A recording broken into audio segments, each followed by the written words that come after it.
It doesn't feel like a life-changing decision. There's no pressure, no warning, no sense that anything serious is happening. Just a clean screen, a simple offer, and a number that looks almost harmless. $79 per month. That's it. Not the total, not the years, just the monthly. And in that moment, it doesn't feel like you taking on debt. It feels like you're solving a problem. You click. Approved. And nothing changes. At least, nothing you can see.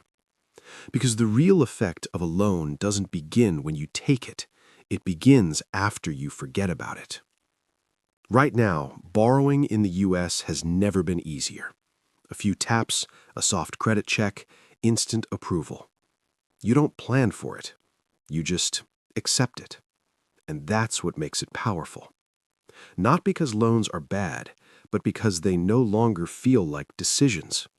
They feel like defaults. Let's slow this down. Imagine this.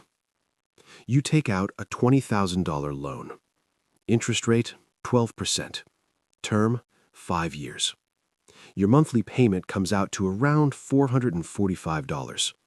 On a $3,500 monthly income, it feels manageable, comfortable even.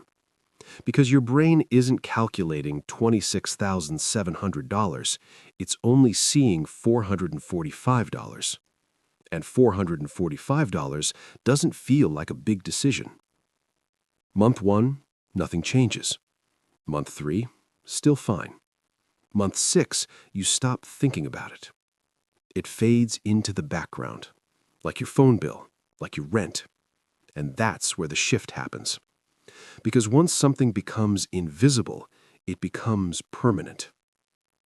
Now something interesting starts to change. Not your lifestyle, your decisions. Let's say an opportunity shows up.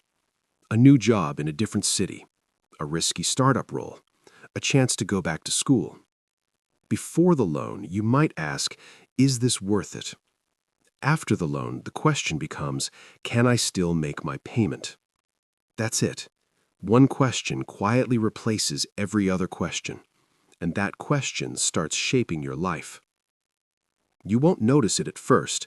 You're still earning, still spending, still living. But your options, they've already started shrinking. Here's the part most people miss. A loan doesn't reduce your money first.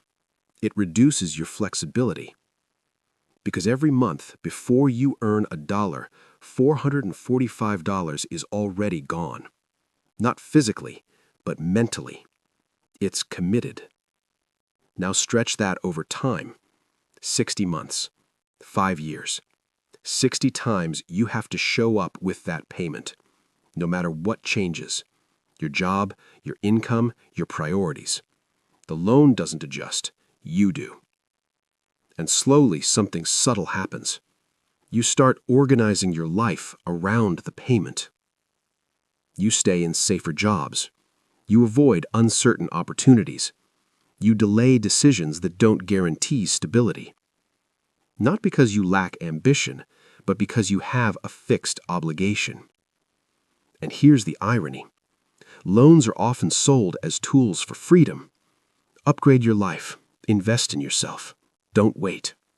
But once you take them, they quietly make you more conservative, not more free.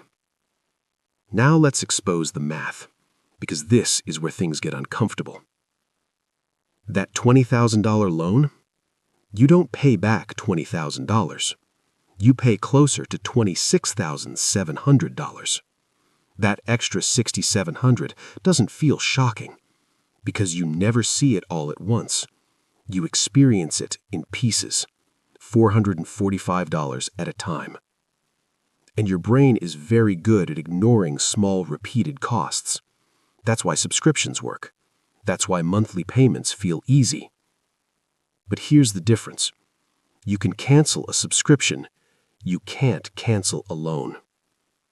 Now imagine stacking this. A phone payment, a car loan, a credit card balance. Individually, each one feels manageable.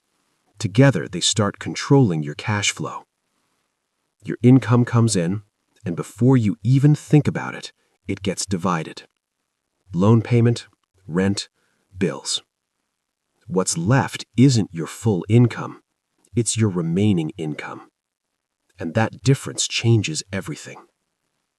Because financial freedom isn't about how much you earn, it's about how much you control. And with every loan, that control shrinks. Now here's where it gets deeper. Because this system doesn't need you to fail.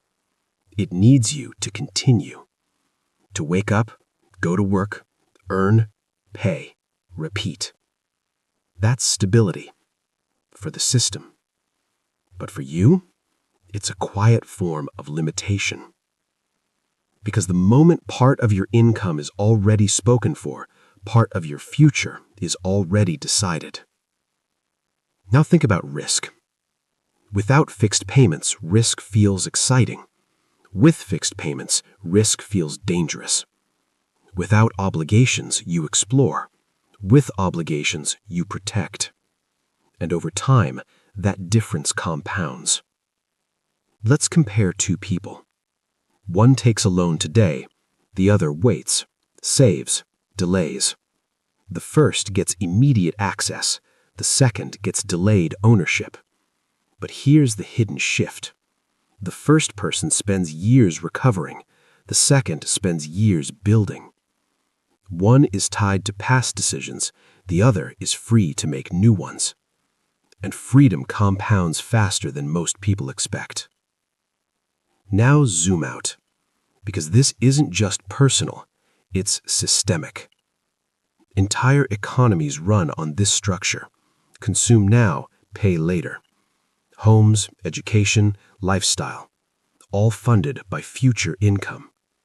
And as long as nothing goes wrong, everything looks stable. But life doesn't stay stable. Jobs change, markets shift, unexpected things happen. And when they do, the loan doesn't care. The payment doesn't shrink, the timeline doesn't adjust. And suddenly, what felt light starts feeling heavy. That's when people realize something. Not when they take the loan, but much later. That they didn't just borrow money, they borrowed pressure. Pressure that shows up every single month. Quietly, consistently. And over time, that pressure shapes decisions, reduces options, narrows paths. Not dramatically, gradually. So gradually, you don't notice it happening. Until one day, you do. Now here's the part that really matters. Loans aren't evil. They can be useful, sometimes necessary. But they are never neutral. They change how you think, how you decide, how you plan. And the longer they exist, the more influence they have. So the real question isn't, can I afford this monthly payment? The real question is, what will this payment stop me from doing? Because every loan answers that question, even if you never ask it. And once enough of your income is committed, your life starts following a script. A script written in small monthly payments. Quiet, predictable, controlled. So the next time you see an offer, low monthly payment, instant approval, no money down, pause. Not to reject it, but to see it clearly. Because the real cost of a loan isn't just what you pay. It's the choices you slowly lose. And once your future starts getting decided in advance, how much of it is actually still yours? Tell me in the comments, what's one financial decision you made that later limited